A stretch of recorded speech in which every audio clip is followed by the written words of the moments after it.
Writers, back up your work. My name is Gina. I'm an author, editor, publishing professional. I help you make your writing better. Back it up to the cloud, email it to yourself, have a hard save. Make sure that you are saving your work in as many places as makes sense for you to do so. You do not want disaster to strike. This commenter says they lost about a third of their second draft and they are finding it really difficult to get back into writing after such a disaster. And while I know that there are going to be IT people who will have some ideas on how you can recover a lost document, I am not one of those people. I don't work in that space, so I don't have anything functional or practical to offer you in that sense, but I can give you some advice going forward in other ways. There are actually writers who, after they have written their first draft, they never look at it again. They open up a new document and they start typing their second draft completely from memory, knowing that the only things that are going to stick from that first draft are the things that were good and the things that made sense.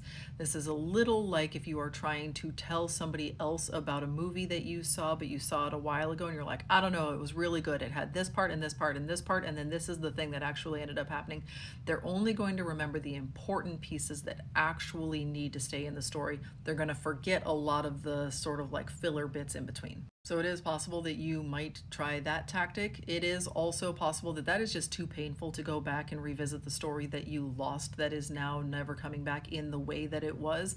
And so it's time to move on to a new project. Sometimes we need a kick in the pants to be able to let go of a project that wasn't going to serve us anyway. I don't know if that's the case for you. And no matter which way you slice it, this sucks. I'm sorry. I hope that you're able to find a way to move forward.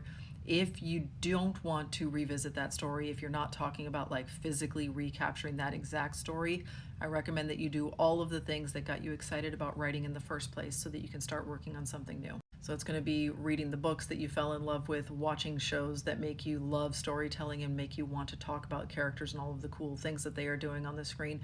Go out in nature and feel the sunshine on your skin and the grass beneath you. Go talk to real life people and listen to their stories. Do all of the things that help fill your creative well, and hopefully that spark will come back. I'm really sorry this happened to you.